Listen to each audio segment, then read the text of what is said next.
Over 70 million tons of aluminum are produced annually to manufacture everything in the modern world, from giant intercontinental aircraft and advanced electric cars to billions of cans of soft drinks consumed globally. But few know that the journey to unlocking this gleaming silver metal begins in massive reddish-brown ore deposits, where hundreds of millions of tons of bauxite are dug from the earth and fed into the planet's most energy-intensive refining process. So how do those ordinary layers of red earth transform into pure, refined aluminum? Join me inside these colossal aluminum production complexes to discover the entire journey.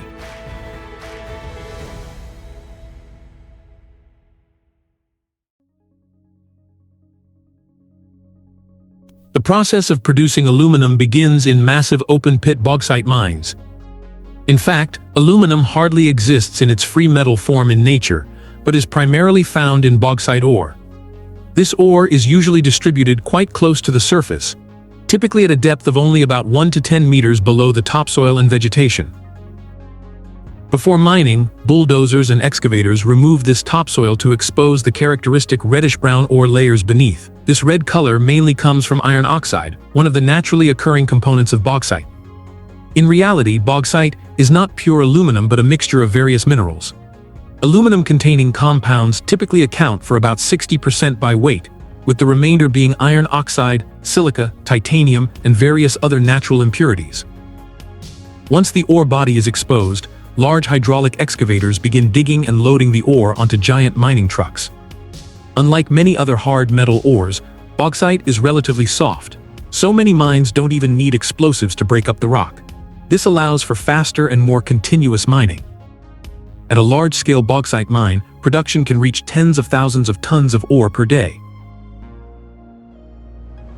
Countries like Australia, Guinea, and China are currently leading in production. After being brought up from underground, the ore is transported by truck to preliminary crushing plants.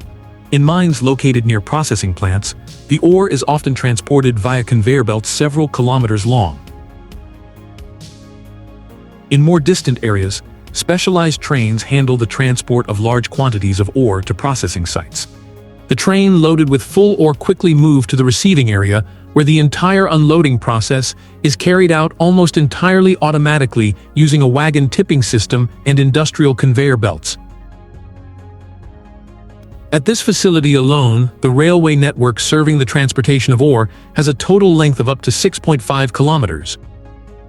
In some countries lacking aluminum refining technology, such as Guinea, they typically export bauxite directly, loading it straight into massive containers waiting at the docks, where huge conveyor systems continuously unload streams of reddish-brown ore onto massive cargo ships. From there, the bauxite continues its journey to factories in countries like China. When traveling to the refinery, bauxite ore is dumped onto a central conveyor system. Here, giant machines running on rails receive the material and distribute it throughout the entire storage area. When the plant needs to be resupplied, the recovery head of the machine slowly scrapes layers of ore from the storage pile onto the conveyor belt below. The reddish-brown ore then continues to move along a series of conveyor belts stretching for kilometers before entering the refining area. However, despite containing aluminum, these red ore deposits are still a long way from becoming metal. Before aluminum can be produced, the aluminum within the ore must be separated from a host of other natural minerals and impurities. And that's the job of a refinery.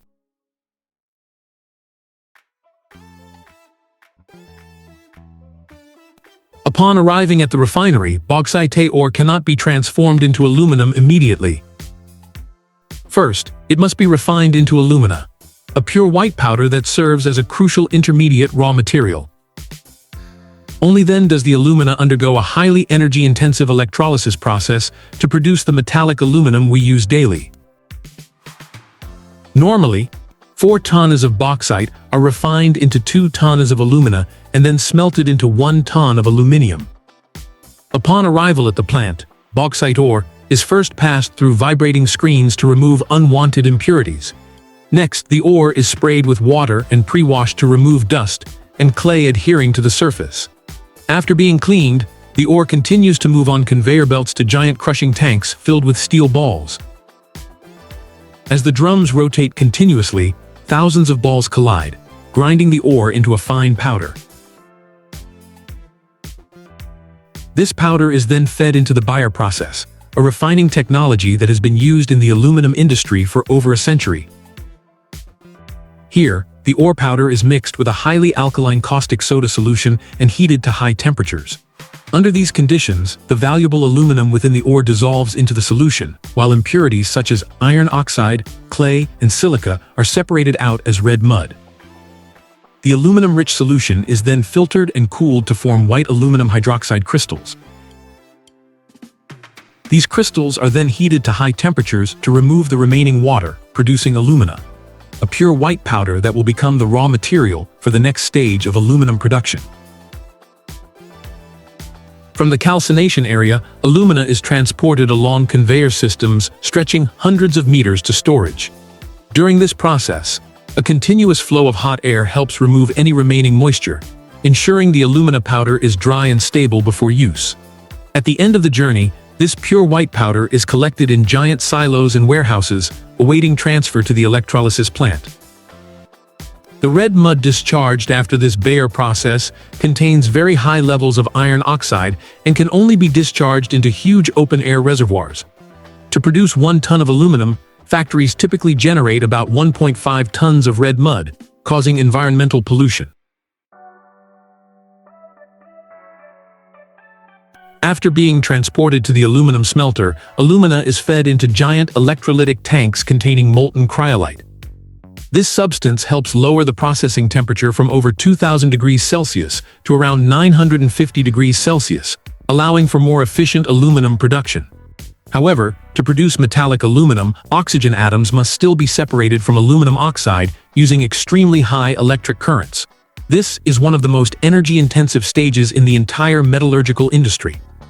On average, to produce 1 ton of aluminum, factories consume approximately 13,000 to 15,000 kW of electricity. Inside the electrolytic tanks, alumina essentially exists as aluminum oxide, where aluminum atoms are tightly bonded to oxygen. Extremely high-intensity currents flow through carbon electrodes and begin to break these bonds, separating the aluminum from the oxygen. The oxygen atoms move upwards and react with the carbon electrodes, forming carbon dioxide gas which escapes. This also means that the carbon electrodes are constantly being consumed and must be replaced periodically throughout the operation. On average, to produce 1 ton of aluminum, factories can emit about 2 tons of carbon dioxide. Meanwhile, the heavier molten aluminum gradually settles to the bottom of the tank. At a temperature of approximately 950 degrees Celsius, this layer of liquid metal is sucked out using a specialized vacuum system and transferred to the finished product casting area. Molten aluminum is stored in giant vats and transported to the foundry. Here, engineers typically use specialized tools to skim off the slag and impurities floating on the surface of the molten metal. These materials may include aluminum oxide residue and other impurities generated during the electrolysis process. This is the first time in the entire process that the bright, silvery metal we are familiar with is actually created. Next, the molten aluminum is fed into giant mixing furnaces, where engineers can precisely adjust the metal's chemical composition. Depending on the intended use, elements such as silicon, magnesium, or manganese are added to create aluminum alloys with different properties. During this process, the molten metal is further processed to remove any remaining impurities. Inside the mixing furnace, fluxes are added to collect impurities that float to the surface in the form of slag. This slag is then removed, ensuring the aluminum achieves the necessary purity and quality before entering the casting stage. In another area of the plant, the casting system has been heated and prepared. Molten aluminum is fed from the mixing furnace to the casting machine via specialized distribution chutes. Here, a stream of red-hot metal is continuously poured into casting molds or a semi-continuous casting system that operates without interruption. When exposed to the cooling system, the aluminum begins to solidify and gradually forms standard-shaped blocks of metal. Depending on the intended use, these can be cast into large aluminum ingots, round billets, or massive sheet metal ingots. The aluminum ingots continue to move along an automated conveyor system where industrial robotic arms continuously pick up, stack, and arrange the ingots according to a predetermined configuration. Once complete, aluminum bundles are secured and prepared for shipment to manufacturing plants around the world. Besides small aluminum ingots, some factories shape molten aluminum into massive blocks weighing tons, which are then transformed into giant aluminum coils for the construction, transportation, and industrial manufacturing sectors. Here, the aluminum ingots are first heated in large furnaces to soften the metal. Once they reach the appropriate temperature, they are passed through a series of giant steel rollers operating under extremely high pressure. With each pass, the aluminum is gradually compressed and stretched, while its thickness continuously decreases. Between these stages, the metal surface is cleaned with a high-pressure water jet system to remove oxides and impurities generated during processing.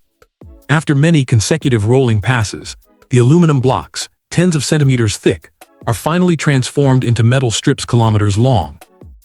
In the final stage, the aluminum strips are fed through an automated winding system. Layers of metal are continuously wound tightly around a steel core at high speed, creating giant aluminum coils that can weigh up to tens of tons. These aluminum coils are stored and prepared for distribution to the global aluminum industry. So you've learned the whole process, from the layers of red bauxite lying silently beneath the Earth's surface to the gleaming silver aluminum ingots and giant metal coils. The journey of aluminum production is one of the most impressive industrial processes ever created by humankind.